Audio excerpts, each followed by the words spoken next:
This is Peter Helland on the show Israel. I've called this show Patriarchy Rules. The Taliban just took over Kabul, and a small little group of men who are extremely patriarchal just took out the great American empire, who poured $1 trillion to try to defeat the Taliban. 750,000 troops, I'm told, went to Afghanistan over 20 years to try to defeat the Taliban. They went in there with their gender studies. They went in there with their feminist studies, and patriarchy crushed them. A tiny little group of men with archaic weapons wiped out the greatest military force probably the world's ever seen, with the equipment and the money. So does that mean that patriarchy rules over matriarchy? Does that mean that the men are stronger than the women? Because in Jeremiah it says the men have become like women. Has America become like women? Is that why we lost? Because men will beat a woman. So why have we given up patriarchy? Why have we gone to matriarchy and become the world's laughing stock? I don't know. I don't think we understand. This country doesn't understand the dynamics. We go over this over and over again. If you go to Genesis chapter 2, therefore shall a man leave his father and his mother, and they shall cleave and shall cleave unto his wife, and they shall be one flesh. Okay, so they are one. The husband and the wife are one. And they rule that home together with the man as the king and the wife as the queen, if you want to say it. But within that relationship, there can be trouble, because that was before the fall. After the fall, now there's a curse. And God said unto the woman, I will greatly multiply thy sorrow and thy conception. In sorrow thou shalt bring forth children, and thy desire shall be to thy husband, and he shall rule over thee. Now there's there's basically two types of interpretations on that. Your desire shall be to thy husband. In other words, you'll just have this strong, loving desire toward your husband. And he shall rule over thee. Doesn't make sense. The only thing that makes sense is looking at the context, because 16 or so verses later, God tells Cain, sin lies at your door, Cain, and unto thee shall be his desire, and thou shalt rule over him. It's the same phrase that was done, that what God said to Eve 16 or so verses before. And thy desire shall be to thy husband, and he shall rule over thee. Sin lies at the door, and unto thee shall be his desire, and thou shalt rule over him. Well, Cain failed to rule over the desire of sin at his door. And what happened? Total disaster for Cain. He ends up killing his brother Abel, and he's outcast, and he's cursed. The curse of Cain, because he failed to rule over that desire. If man fails to rule, and to the woman he said, and thy desire shall be to thy husband.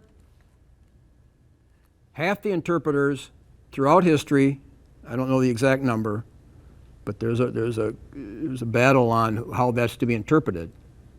But to me, it should be interpreted, and thy desire shall be to thy husband. It's a parallel verse. The woman is now cursed. Before the fall, her desire was pure. She desired to be nothing but his helper. She desired to be nothing but what she was created for. She was created as man's helper, to help him in his mission. Now with the curse, now she has a perverted desire. Now she wants to manipulate and get her way. And now in all marriages, there is a war going on. Just like there was a war going on with Cain. Sin is crouching at Cain's door. Is he going to rule it or not? When you marry, now there's a war. Because now your wife has a desire like Eve. a sinful, perverted desire. She is now, Eve after the fall, she now wants to manipulate the husband and rule over him. And he shall rule over thee. It's the same thing, command to Cain. You better rule over your wife. But if it turns into a matriarchy, the nation's done, okay? You'll have a little group of herdsmen up there in Afghanistan with archaic weapons, and they will wipe you out. Even though you're 50 times stronger, even though you have 50 times better weapons, more weapons, you could pour $1 trillion into that. You can send in 750,000 soldiers, and these little tribesmen who are the men ruling their wives, and they're a patriarch, they will wipe you out. Is anybody getting the message? No, will Americans get the message? No, we're so invested in gender studies and feminism, there's no turning back. We will exhaust ourselves going that direction until we're reduced to what Dabney said, we will be nothing but the scarecrow to the world. Follow our path and see what will happen. So let's bring this back down to reality. Now, I noticed growing up in the 50s and 60s,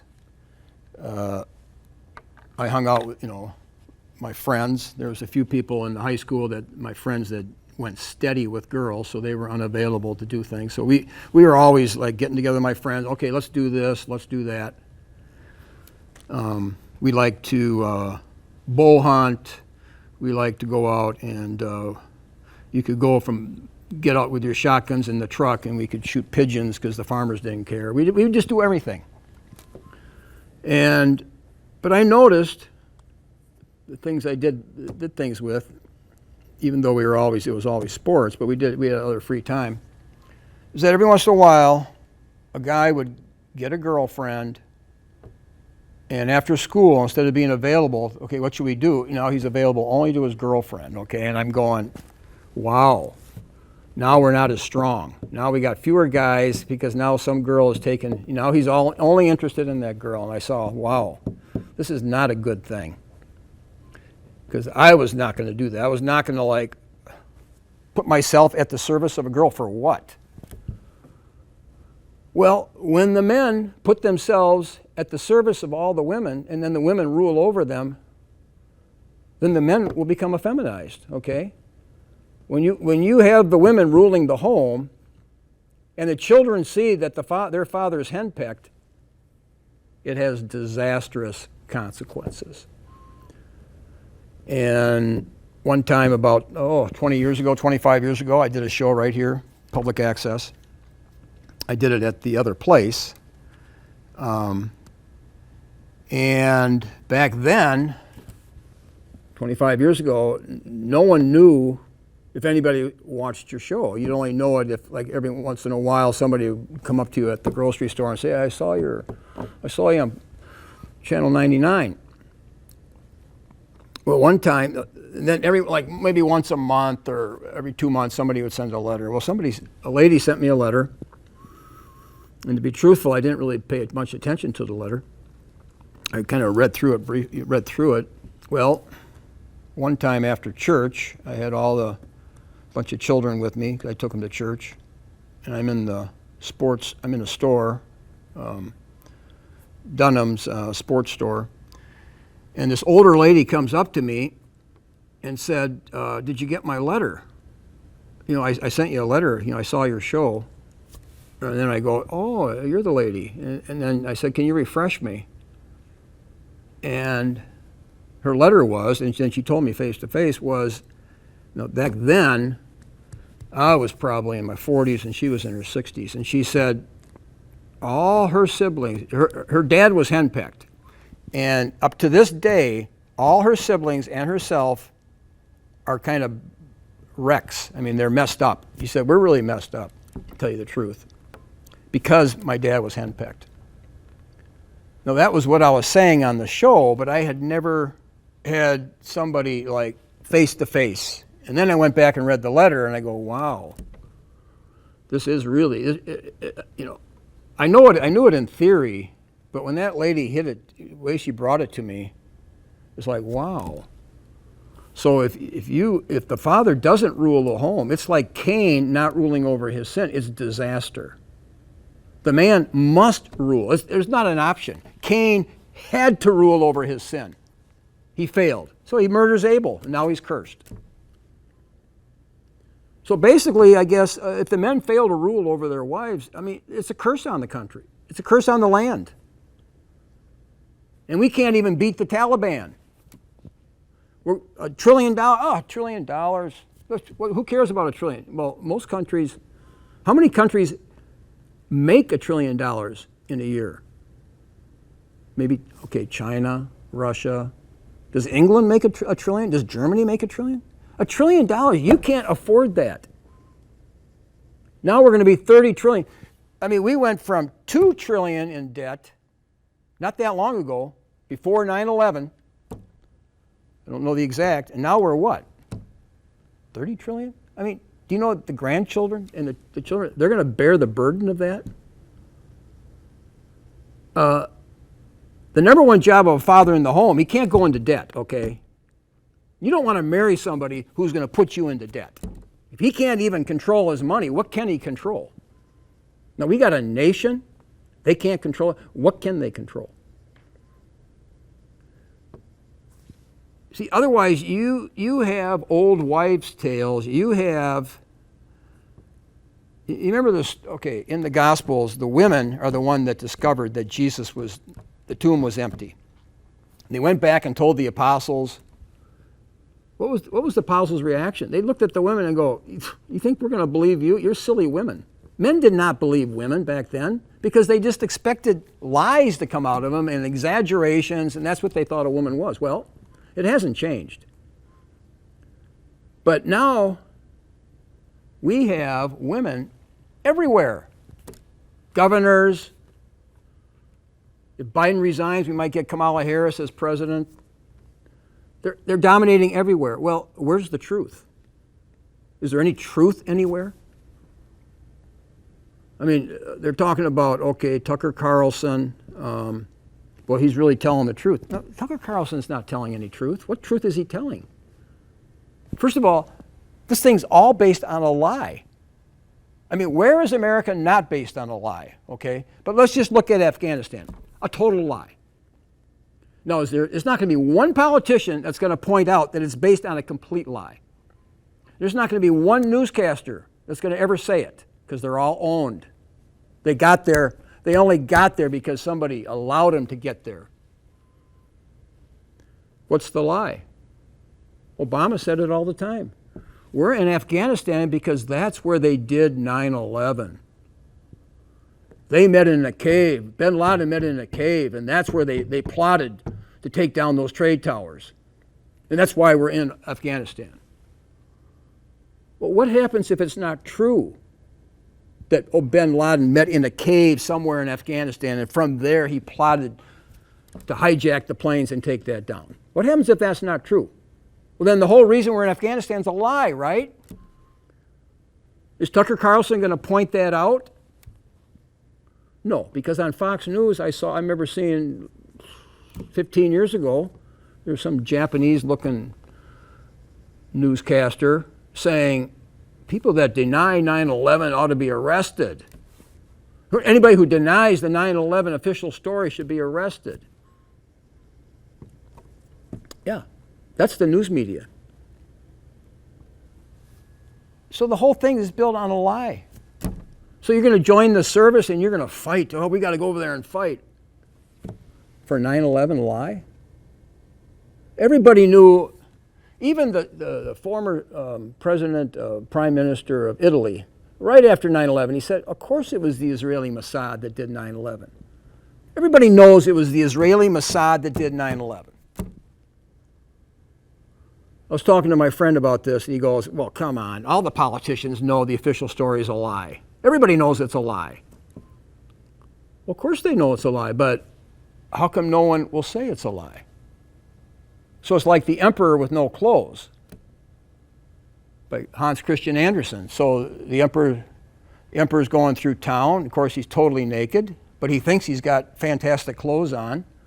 The whole town, the whole city is out there marveling at his new clothes.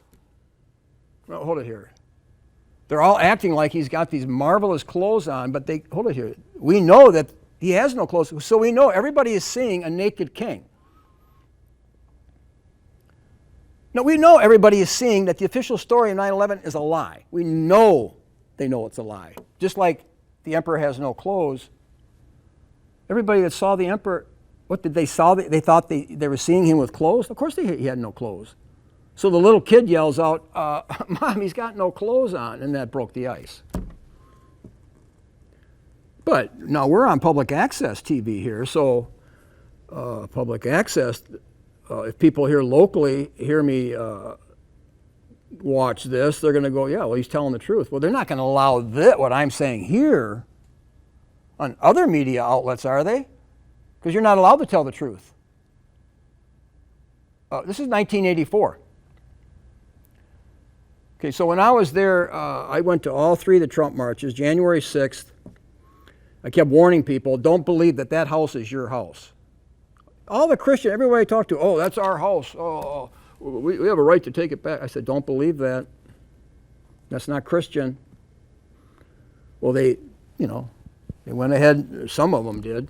They had a lot of Antifa, a lot of FBI, here, come on in. But one of the things they kept saying, marching through the streets, was we don't want 1984. We don't want doublespeak. Don't believe the lies. Just like with Scripture, you can't believe everybody preaching the Bible. You got to know if what they're saying is true. It says, be a Berean. The Bereans were more noble than the Thessalonians. They didn't just believe. They didn't just drink Jim Jones's Kool-Aid.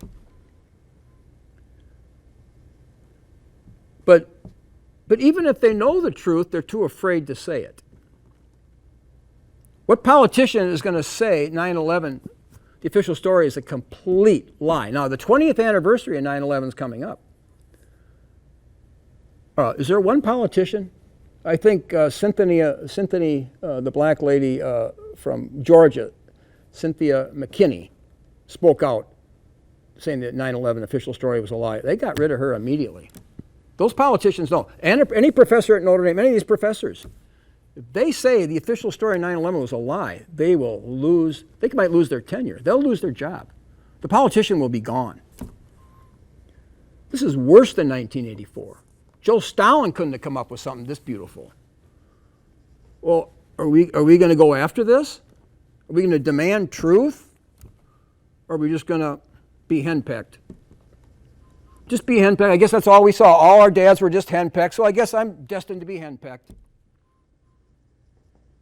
I'll just be run over by these women, these silly talkers, these lies, Jewish fables, old wives' fables, the Bible calls it. Well, why can't you fight for the truth? Why can't, it says, because they did not, St. Paul says, because they did not receive the love of the truth so as to be saved, God sent upon them a strong delusion so that they would believe a lie and that they might be damned. That ought to scare you. You're going to be damned if you don't love the truth. I mean, I could pull it out and read it, but that is what's happening. And if you don't walk in truth, they profess to know God, but by their actions they deny Him. 2 Thessalonians chapter 2, verse 11, verse 10 and 11, because they received not the love of the truth, that they might be saved, and for this cause God shall send them strong delusion, that they should believe a lie, that they all might be damned, who believed not the truth, but had pleasure in unrighteousness. You don't have a choice. Cain did not have a choice. He had to rule over that desire. The husbands in the home don't have a choice. If you don't rule your wife, it's over. And if you have a nation where the men are not ruling their wives, it's over. The Taliban, a little band of herdsmen, will wipe you out. Yeah, because they do rule their wives. Yeah, they rule it in a Muslim way, which is wrong, but they got the basic idea down. No, you're supposed to rule your wife the way Jesus says rule her.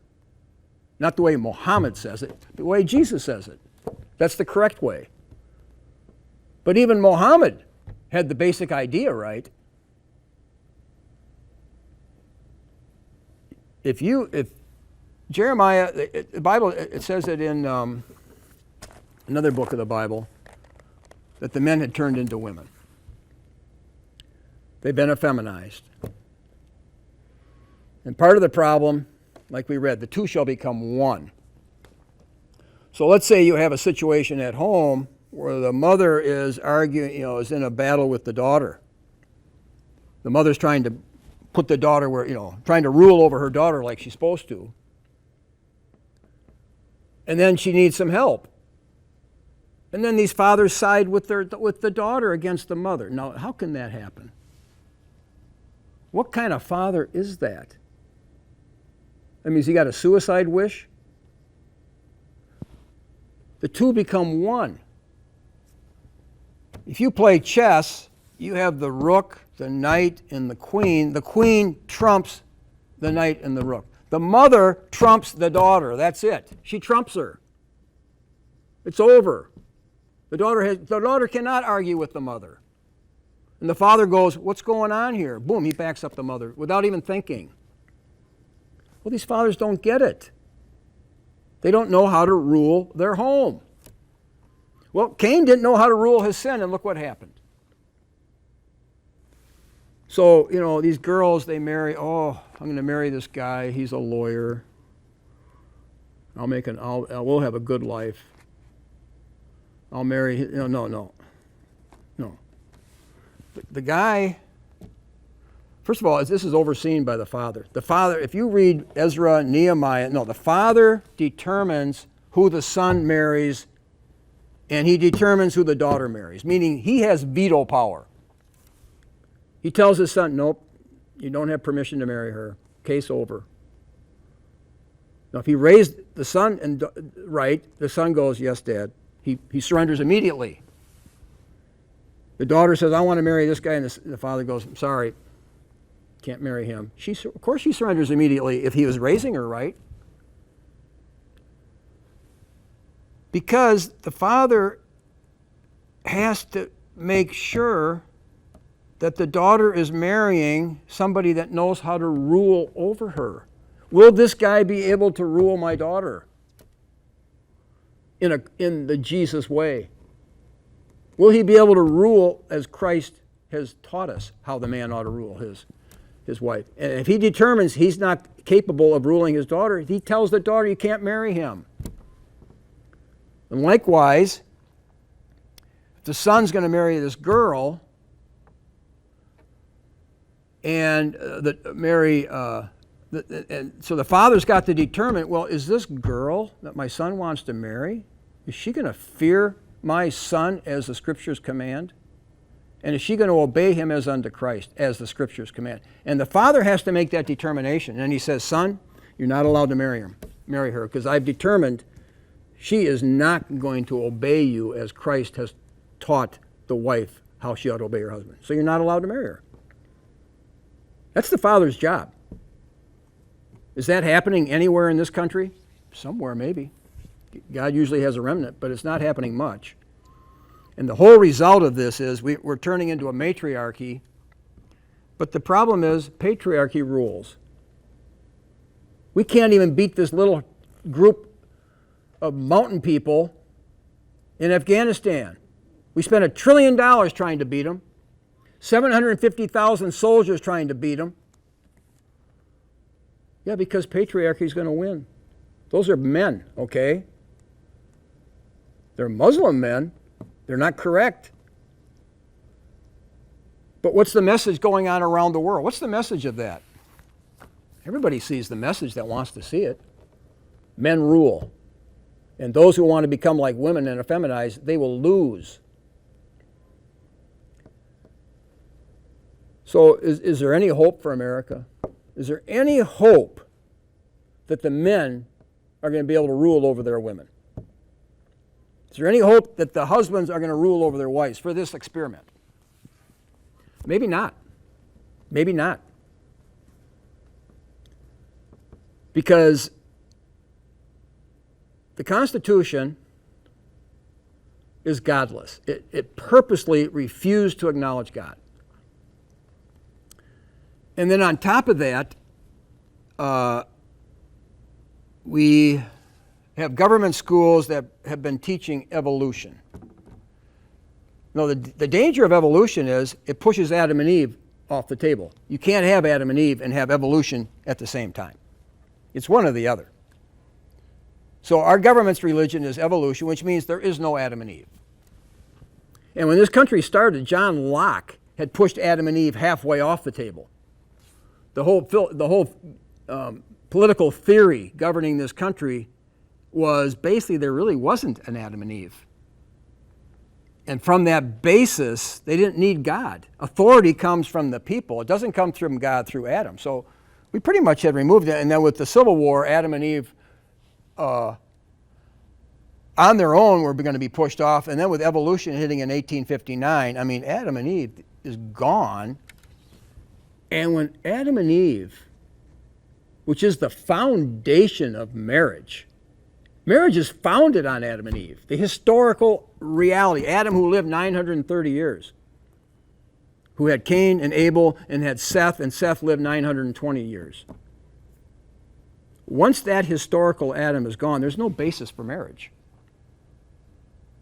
When I grew up, I don't think a little town of 2,000, and everybody knew every house, basically, because at age 4 and 5, you're gone. I mean, you're out of the home and you're wandering everywhere on your bike, or you're everywhere. Because everybody were friends or they were cousins. And I don't think anybody was shacking up in our town. It couldn't have happened. Because everybody's out and about. Well, what goes on in that house? They're shacking up. It just couldn't have happened. You couldn't have shacked up in the 50s in a small town in Wisconsin. Because they would think that you were the devil himself. They'd look at this, who are these evil people? Evil. Well, evil doesn't change. Okay, God's law doesn't change. If you're shacking up, if you've had sex before you've been married, I'm talking intercourse, you're a whore. All the old timers, well, of course she's a whore. What do you think she is? There's no other conclusion. You have chosen that I want to be a whore. That's what you did. I'm going to have sex before marriage. Why? Because I want to be a whore. Well, of course that's what you were thinking. Well, what kind of person is that? A nation can tolerate 1 or 2 of these people for every 1,000 people. But once you get people like this, you are destroying your town, okay? You are the destructor of your town. You're not only evil, you are destroying a good community. Now people have to lock their houses. They got to when I grew up, the keys were in the car, the doors were open. But once you allow bastard children, when this country started, bastard children had no rights. Okay? It's called illegitimate. You're illegal. You got here illegally. You're a bastard child. Before this country started, of course they shouldn't have hardly any rights. They're illegal. They got here illegally. They come across the border. Well, they're illegal. No, a bastard child's illegal. Why? Your wicked parents had sex before marriage. What do you think it says in the Book of Wisdom? A bastard child gives evidence of the wickedness of the parents. Well, we don't see it that way anymore. Well, what do we see? See, so this experiment of allowing bastard children full freedom, we come from Britain. Britain did not allow any Jews into their country from 1290 to 1660. Well, this country was started in 1620. I mean, the Pilgrims came over 1620, 1607. And in 1660, our parent country allowed Jews to come in. And in about 1540, Martin Luther, who started the whole Protestant church, wrote a book, The Jews and Their Lies, warning Christians that their number one enemy are the Jews. That's what he said. They are going to corrupt your morals, they're going to twist your scriptures, and they're going to put you into debt. That's what he said in that book. 3 things. They're going to put you into debt. Watch out. Don't take the bait. Don't go into debt, because they're going to try to trick you into debt. They are going to find ways to corrupt your morals. Hollywood is run completely by Jews. And they're going to twist the scriptures. The whole dispensational Christian Zionism, Schofield, evangelical phenomena is exactly what Martin Luther said. Daniel 9, 24 to 27. He had 20 to 30 pages just on that. That's where he said that's where they're going to go to twist, and that's what they've done. They've turned those scriptures on their head. They're the key prophetic scriptures going into the New Testament. Turned it on its head. So you have a Christianity that is antinomian, meaning against the law, into hyper grace. And you can expose it, because the people that scream, what did Shakespeare say? They'll protest too much. In other words, they scream, you need to be born again. Well, of course you need to be born again. Jesus said you need to be born again. And you're born again when you believe that Jesus is the Christ.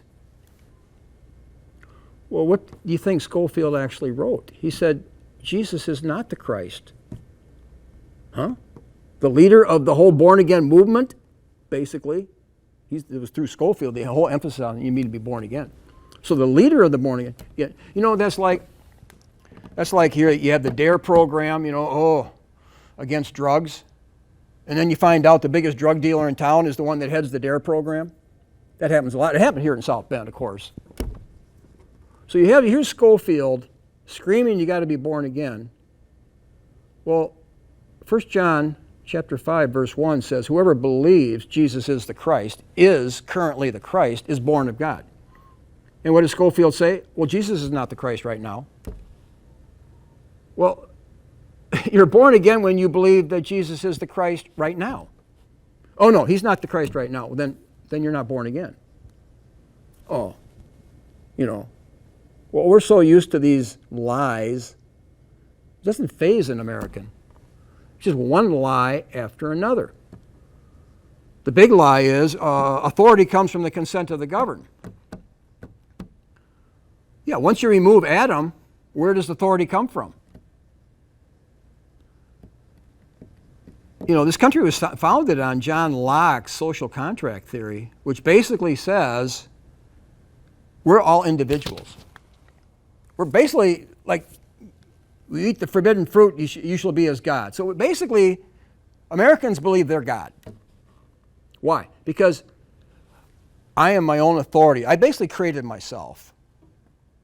But the social contract theory says, yeah, you're an individual and you have your own authority within yourself. But to get along in society, we surrender that authority and we contract. It's a social contract. But at any time, I can pull out of it and go back to my own authority. Which means that's our Constitution. So authority comes from the consent of the government. So when they went to Washington, D.C. on January 6th, and I was there, even the Christians said, well, that's our house. We're the government, and they have to obey us. And I'm trying to tell them, I said, you can't think that way. That's going to get you into trouble. God created authority. And you have to obey the king. And you have to obey your father. The wife has to obey her husband. Cain had to rule over his sin, and he didn't. And if you fail to honor your parents and obey them, it will be disaster. And you refuse to obey the king when it's not a sinful order, you will meet disaster. Maybe you might have a temporary victory. Yeah, we did beat King George. Temporary. Look what happened 70 years later. A civil war that we're still haven't recovered from. More books written on the Civil War than next to theology. You go against God, God's authority, or the man does not get the victory of ruling over his wife, and he becomes henpecked, it's like that lady who wrote the letter to me. You're going to be messed up. You're going to be messed up, maybe for the rest of your life. It's disaster. And Americans, well, I got other things that I'm concerned about. You know, I say, that's why the father has to rule. And he has to rule over his children, and he has to rule their marriages. Because you may be tempted, well, I want to marry this guy. He's got a lot of money. He's handsome. He's charming. And, you know, he's got this, that, and this. And the father's going to say, well, daughter, that's all nice. But I got one main question. Is he going to know how to rule you and your children? Is he going to know how to do it? Because you could have all that, but if he fails in doing that, he's a failure. I don't care what he has succeeded in. I don't care if he invents everything, he saves the world. He's a failure. Every man knows that. I mean, you failed to rule your wife. When men get together, like in a small town where I'm from, everybody knows each other, and they know you have failed to rule your wife, you're henpecked, you're a laughing stock. It doesn't matter what you've achieved. But the father has to make sure, the father has to tell the daughter, you're not allowed to marry that guy because he's not going to be able to rule over you. I know his dad. His dad didn't rule over his mom, and therefore that son is going to be like the dad. Just like the other way around. Ezekiel says, like mother, like daughter. You want to see how the daughter, the girl, you want to marry this woman? Well, look at her. Look at the mom. She's going to be like the mom, isn't she? It says it in Ezekiel, like mother, like daughter. Why would you go ahead and marry that girl? You can see the mother. First of all, she's going to end up looking like the mother 20 years from now. So get real. You know, charm is deceitful, beauty is vain. If you're falling in love with that girl because of her looks, well, keep looking because she's going to be like her mom in 20 years. But worse than that, she's going to be her mom in her spirit. And you haven't checked that out? Well, yeah, I didn't think about that. Well, what did you think about? So, the Taliban wins, and they're going to have their excuses. But what's most notable here is, can you imagine the 12 apostles? Did Jesus think like an American? Well, we ought to have 6 apostles who are women and 6 who are men. He didn't think that way. In fact, all throughout the New Testament, the commands, which are commands from Christ through Paul, the commands are pretty harsh. Paul says, let the woman learn in silence with all subjection. But I suffer not a woman to teach, nor to usurp authority over the man, but to be in silence. And if you're not trembling at the word, God's not even looking at you. To whom shall I look? But to him that is of a contrite and humble heart, and who trembles at my word. You're not trembling at this? You don't have a relationship with God. Oh, yeah, I do. Okay. But I suffer not a woman to teach, nor to usurp authority over the man, but to be in silence. This is repeated all the time through the New Testament. Why? Why does Paul give this argument? For Adam was first formed, then Eve. Well, this is South Bend, Indiana, Notre Dame. My freshman year at Notre Dame, that's 1970. Father Murphy, they gave me, they gave you all your classes. They say, oh, hey, what classes do you want to take? Well, they didn't give me one of them that I wanted. So they gave me geology for a whole year, Father Murphy. He taught over and over again, I came from the monkey. I come from the monkey. There was no Adam and Eve, let me tell you. There was no Adam and Eve with the priests at Notre Dame. A mythical Adam and Eve, and when you're 18-year-olds, you're not really looking for myth. You're not excited about a myth. You don't understand myth. You want to know what is real and what is not. And we were taught science is real. Of course, science was all a lie, but how would you know? And all theology is, all marriage, all theology for St. Paul is founded on the historical person of Adam and the historical person of Eve. And once you tamper with that, they didn't just tamper, they got rid of Adam and Eve. But just tampering, well, that's not the Adam and Eve of the church fathers. No, you have played with Adam. Just like Paul said, they preach another Jesus. You cannot preach a different Jesus than the Jesus that the apostles taught. And you cannot preach another Adam than the Adam that the apostles taught. For Adam was first formed, then Eve, and Adam was not deceived. Interesting. Adam was not deceived. But the woman being deceived was in the transgression. Now, isn't that amazing? The woman was deceived. I mean, are any men shocked by that? Get with some real men and see what they say about women. Get with some real men and see what they say about women. Get with those Taliban and ask them what they say about women. Basically, they're always deceived. Always deceived. Yeah. Always deceived, like their mama Eve. But we can't say that in America. Okay. Tell me how it's going.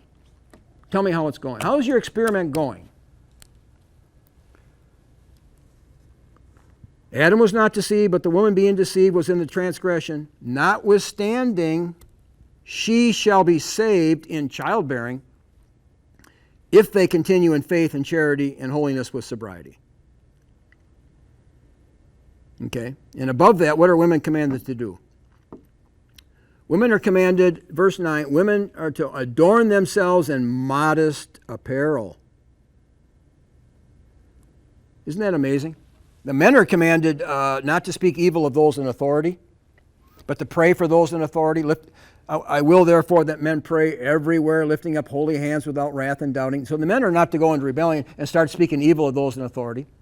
You're not to start speaking evil of President Biden and making fun of him. I'm guilty. I'm not supposed to do it. And I'm working on it.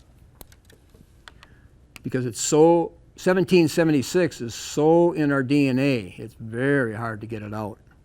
You almost need an exorcism every day. Because we just want to tear down authority. And when we think of Joe Biden, we can only think of one thing. Make light of him, make fun of him, mock him. But what does God say?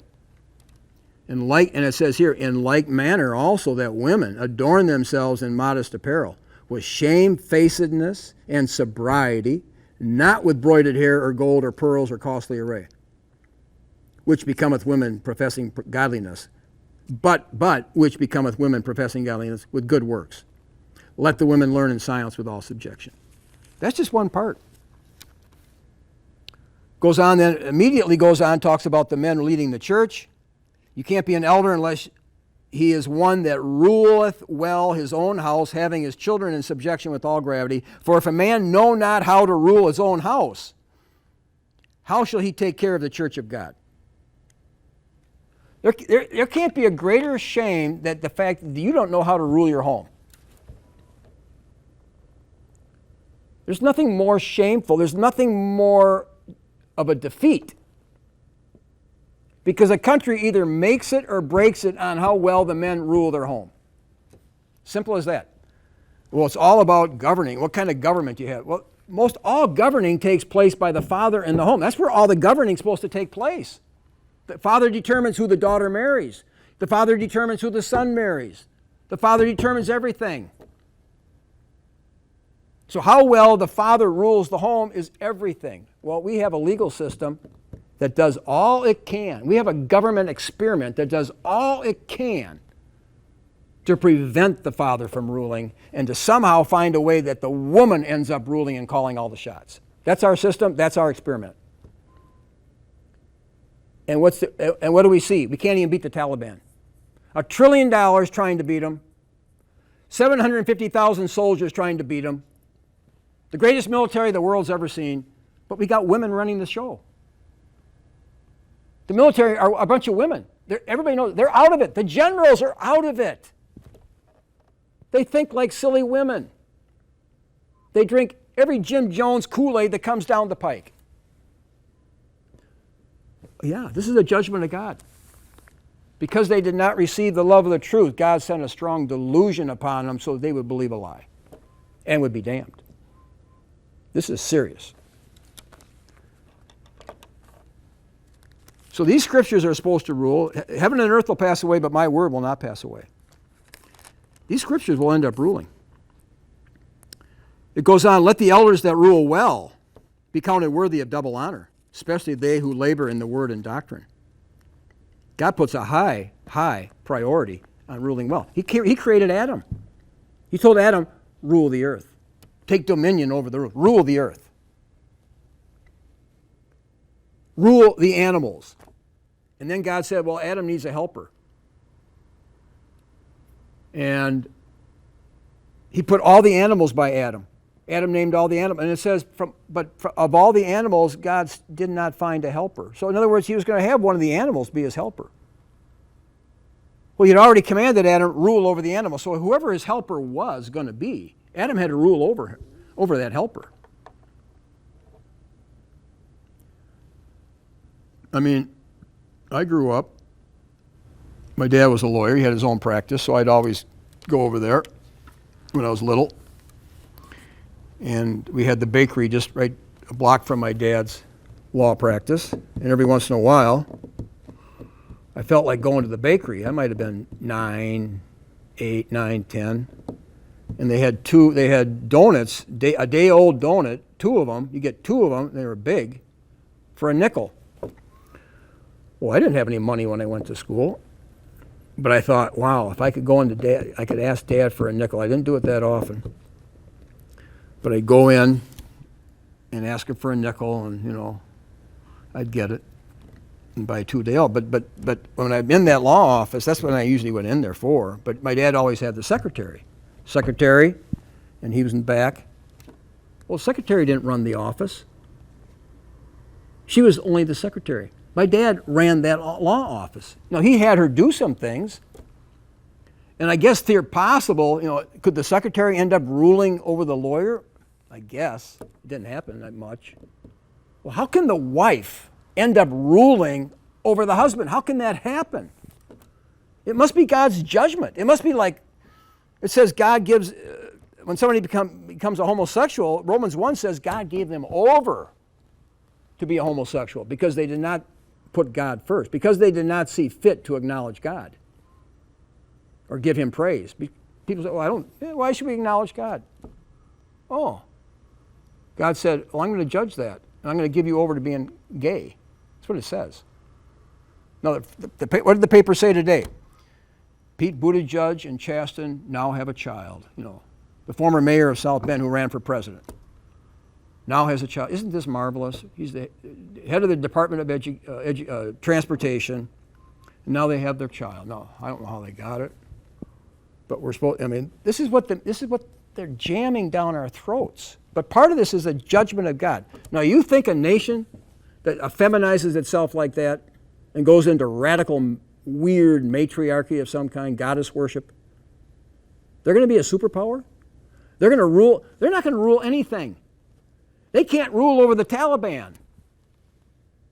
This is the direction we're going. Is this what we want? Are people that lost? Is there any hope of pulling out of this?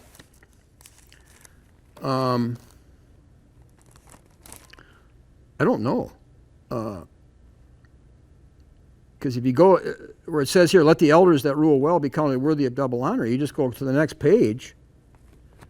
It says, slaves are to obey their masters, and they're consider their master worthy of all honor. This is the teaching of Jesus Christ.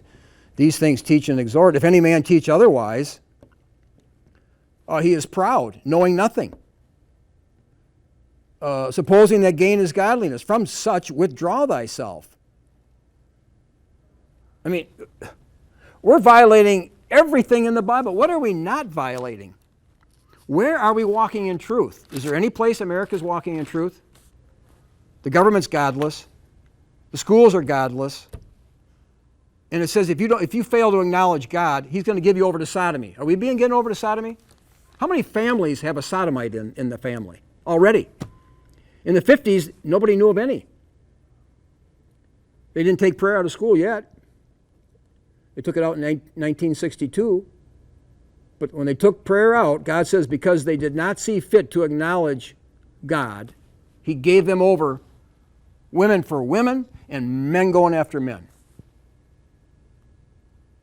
Now, we grew up, the worst thing you could call somebody on the playground, this is in the mid-60s, was a homo. Call somebody a homo. Nobody really knew what it was, but we just knew it was like one of the worst things. We say homo. Now, if somebody had told us, well, this is what they do, I don't think we couldn't have conceived it. They go, that's what it is? It would have shocked us. Now God's given us over like crazy to this stuff. This is such a judgment. This is such a perversion. St. Paul said he gave him over to Satan. I guess the whole idea is maybe you'll repent after getting into this. He judged Nebuchadnezzar. Nebuchadnezzar was crazy for 6 years, and then he pulled out of it. But can America pull out of this? Can the churches separate themselves from this? See, Notre Dame, like I was taught in 1970, the Catholic Church. Catholic Church, since Vatican II, teaches evolution. In all its schools, all its universities, they teach evolution. But then they say, yeah, but God guided the process. Well, so what? Where's your Adam and Eve? Where's your historical Adam and Eve? Jesus is called the last Adam. Jesus and Adam are directly connected. If there was no historical Adam and Eve who ate the forbidden fruit at the request of his wife, if that didn't happen, what kind of Jesus do we have? Don't we have like what Paul said, they preach another Jesus? We don't have a Jesus whose genealogy actually goes back to an Adam? What kind of Jesus do we have then? Well, Paul says they preach another Jesus. If you preach a different Adam than the Scripture and the church fathers taught and the apostles taught, don't you also have a different Jesus that you're not supposed to have? And isn't there a connection with this claim, and I don't really believe it, but some people claim, half the Catholic priests are gay. Well, let's say they're somewhat effeminate, but there's a connection between the manliness, as a man thinketh, so is he. So if you believe in evolution and then somehow try to tell yourself you believe in Adam and Eve at the same time, you cannot believe in Adam and Eve and evolution at the same time. It's either one or the other. Oh, you're going to try to believe in both? That might just effeminize you. That might just neutralize you. Take the manhood right out of you. Maybe that's why this claim that there's so many effeminate and homosexual priests, which I don't really want to have to believe, but something's happening.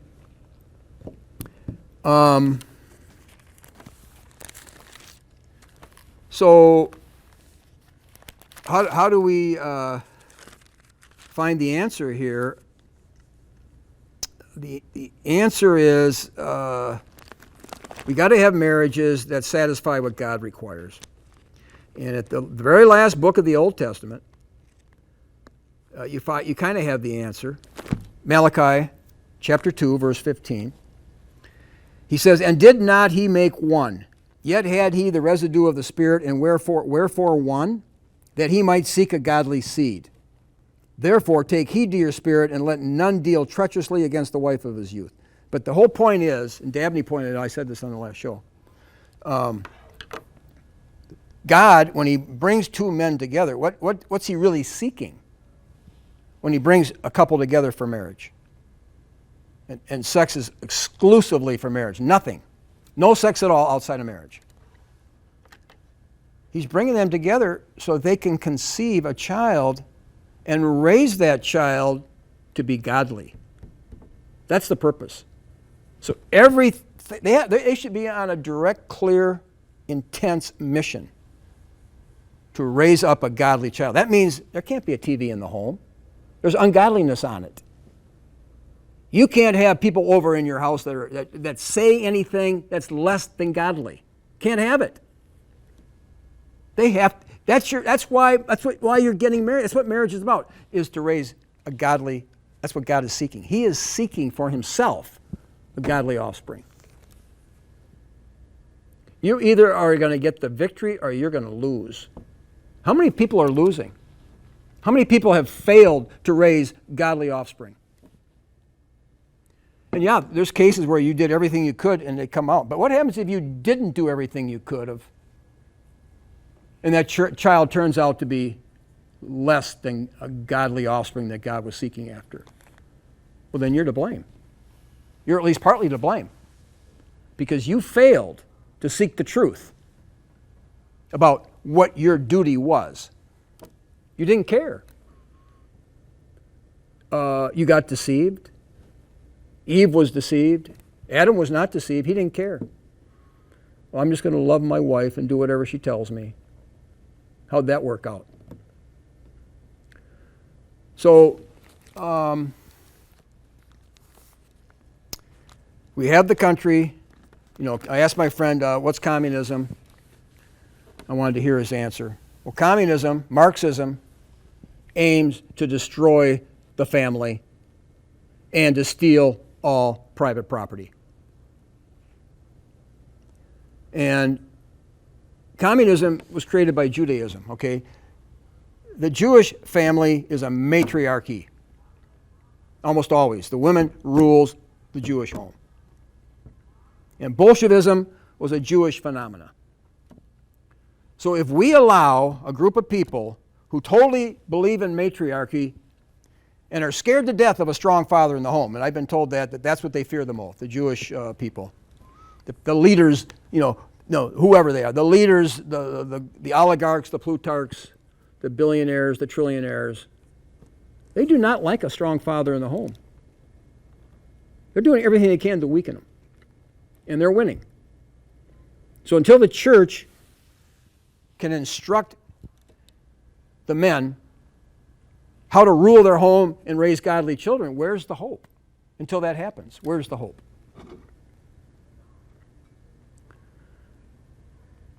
So that means basically, we were saying this 40 years ago, you have to homeschool.